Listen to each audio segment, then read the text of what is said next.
할렐루야, 주님의 이름으로 오늘도 여러분을 축복합니다.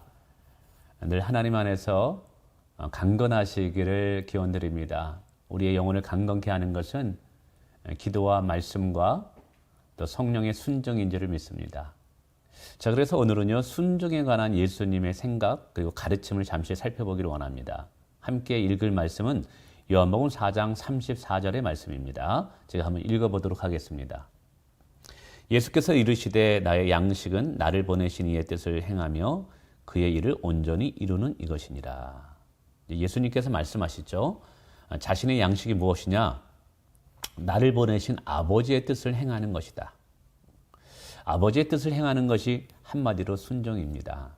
그래서 예수님에게는 아버지의 뜻에 순종하는 것이 영적 양식이다. 그리고 그것이 이 땅에 오신 이유다라고 말씀하고 계시죠.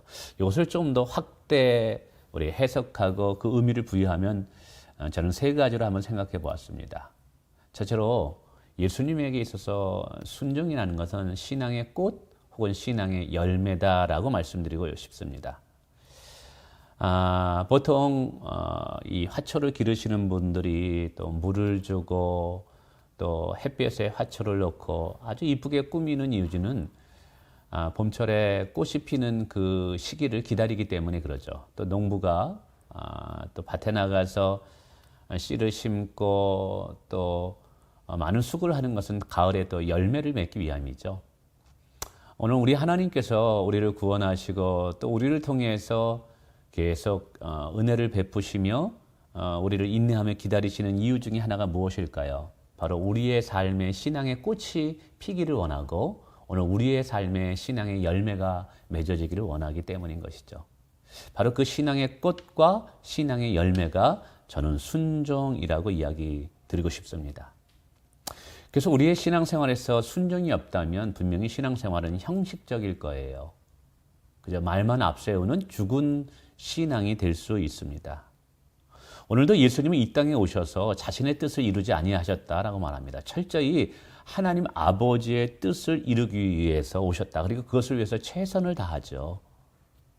오늘 우리가 이 예수님의 이 가르침을 받았다면 오늘 우리가 또 힘써야 될 것이 무엇일까요? 우리를 향한 아버지의 뜻에 순종하는 것인 줄을 믿습니다. 오늘 예수님은 이 아버지의 뜻에 순종하는 것이 영적 양식이라고 그러죠. 우리가 하루에 3번씩 밥을 먹습니다. 그러므로 순종도 우리의 삶에 거룩한 습관이 되어야 되는 것이고요. 매일같이 우리의 삶에 참된 그리스도인의 증거들이 순종을 통해서 나타나야 되는 것입니다. 그래서 두 번째 순종은 예수님에게는 영적인 힘의 또 능력의 원천이었다라고 말씀드리고 싶습니다. 다시 한번 오늘 예수님은 자신의 영적 양식이 순종이다라고 이야기하고 있죠. 왜 예수님께서는 아버지의 뜻에 순종하는 것이 자신에게는 양식이 된다고 말씀하셨을까요? 이 질문에 대한 대답은 이렇습니다.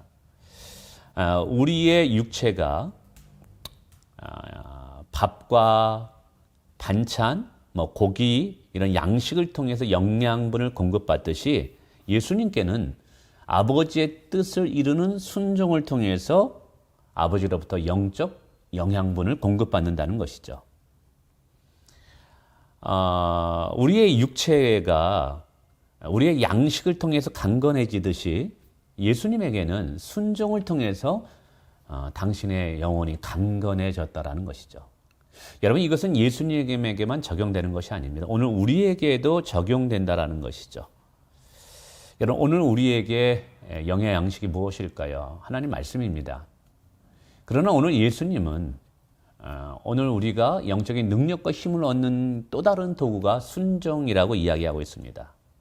예수님께서는 이 땅에 오셨을 때 자신의 힘과 능력으로 사역한 것이 아니라 철저히 하나님 아버지가 주시는 힘과 능력으로 사역을 했습니다. 근데 하나님 아버지가 주시는 힘과 능력, 이것이 무엇을 통해서 예수님의 것이 되었을까요? 바로 순종을 통해서 아버지의 힘과 능력이 예수님의 능력으로 임하였다라는 것입니다. 가령 예수님께서 순종하실 때 하늘에서 이는 내 사랑하는 아들이라는 칭찬과 격려를 받게 되었고요. 예수님 십자가를 지실 때 마침내 십자가를 지고자 이 잔을 내가 마시겠나이다 했을 때 비로소 성부 하나님은 천사들을 보내서 예수님을 도우시는 모습이 보입니다. 여러분, 이것은 오늘 우리에게도 시사하는 바가 큽니다. 오늘 적지 않은 성도들이 순종하면 부담스러워합니다. 순종하면 굉장히 버거워합니다. 그러나 오늘 예수님에게 있어서 순종은 영적인 권세와 능력을 받는 하나의 놀라운 축복의 도구였다라는 사실이죠. 여러분, 순종하지 않고서는 하나님의 능력을 받을 수 없습니다. 순종하지 않고서는 성령의 권세를 누릴 수 없습니다. 우리는 사도행전의 제자들의 모습을 보면 이것을 알게 되게 됩니다. 이들이 철저히 성령께 순종했을 때 성령은 그들에게 권세와 능력자가 되어주시죠. 그러나 복음을 땅끝까지 전파하라는 이 말씀에 나중에 교회가 부흥한 다음에 순종하지 않게 됩니다. 그때 이들은 성령의 권능을 상실하게 되고 안디옥 교회, 이방인에게 복음을 전하는 교회에다가 그 능력을 넘겨주게 되게 됩니다. 여러분, 그렇습니다. 오늘 성도들에게, 오늘 우리에게 순종은 굉장히 부담스러운 것이 될 수 있습니다. 그러나 기억하시길 바랍니다. 순종이 없이는 하늘의 능력을 받을 수 없다. 순종이 없이는 오늘 나의 삶에 성령의 권세와 능력들을 경험하기 힘들다. 오늘 하나님은 누구에게 하늘의 권세와 권능을 주시나요? 순종하는 자에게 주십니다. 그래서 예수님에게는 이 순종이 하늘의 능력을 얻는 영적 양식이 된 것입니다. 그래서 세 번째, 하나님은 결국 순종하는 자를 통해서만이 하나님의 뜻을 이루어간다는 것이죠. 여러분, 신앙에서 순종하지 않는 신앙은 죽은 신앙입니다. 단지 머리로서 인지하거나 동의하는 것에 그치는 신앙생활은 주의 뜻을 이루지 못합니다. 주의 뜻을 이 땅에 이룬 신앙의 선조들을 보십시오. 그들은 단지 머리로서 믿은 것, 그저 머리로서 동의하는 것이 아니라, 지식적인 동의에서 끝나는 것이 아니라 모두 순종하는 것까지 나아갔다는 사실입니다. 오늘 우리의 신앙이 죽은 신앙이 되지 않기 위해서 주의 뜻과 성령의 인도하심에 순종하는 훈련이 필요한 줄 믿습니다. 여러분, 살아있는 자만이 생명을 잉태할 수 있습니다. 마찬가지로 살아있는 신앙인만이 순종할 수 있다는 것이죠. 그래서 순종은 그가 가진 믿음이 참 믿음인지 거짓 믿음인지를 판단하는 중요한 수단이 된다는 사실입니다. 분명한 것은 하나님은 오늘도 순종하는 자를 통해서 당신의 뜻을 이루어 가실 것입니다. 이제 말로만 믿고 행함이 없는 믿음이라면 결코 우리는 주의 뜻을 이 땅에 이룰 수 없다는 것이죠. 그러므로 성도 여러분, 이제 우리가 입술로만, 말로만 하는 그런 신앙이 아니라 행함이 있는 신앙으로 나가야만 되겠습니다. 우리가 기도했다면 성령의 음성을 듣고 이제 순종하는 데까지 나가야 됩니다.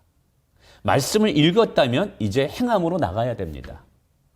주일날 목사님을 통해서 귀한 설교의 말씀을 들었다면 그것에서 만족하는 것이 아니라 이제 낮은 곳으로 내려가서 주의 뜻에 순종하는 자가 돼야 될 줄 믿습니다. 이제 말을 적게 하고 이제 순종의 행함이 있기를 원합니다. 어쩌면 생각은 그만하시고 성령을 따라 순종하시기를 주님의 이름으로 축원을 드립니다. 감사합니다.